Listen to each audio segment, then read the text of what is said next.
I got diagnosed with ADHD at age 30, and here is what it was like going through the neuropsychological testing. I got the name of a neuropsych eval place from my school counselor. I work at a school, but you can just do a quick search for one. I did this 2 years ago, and it took me like a month and a half to get into an appointment, but I know now, at least in the Chicagoland area, places are like backed up. There is a high need, and so it can take anywhere from like 2 to 5 months or longer to get an appointment. I was so anxious beforehand. This is why I'm making this video, because I figure other people might be too. But here's basically what happened. I made 3 appointments. The first 2 were the diagnostic days, and one day was like a 5-hour day, and the other day was like a 3-hour day. I can't remember what order it was though. The very beginning of the first appointment, I sat down with the psych and we just like talked for a while.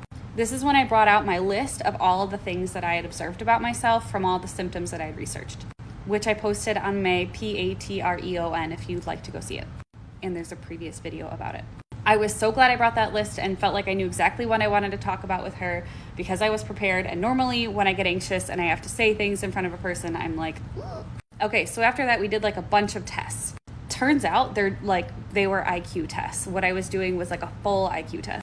It included things like having to copy a drawing, doing math problems, saying the definitions of a bunch of words. And there was even like a computer test where you had to click every time you heard a beep. Then there was like a 500 question questionnaire. And all of that was split between like 2 separate appointments. They took like a long time.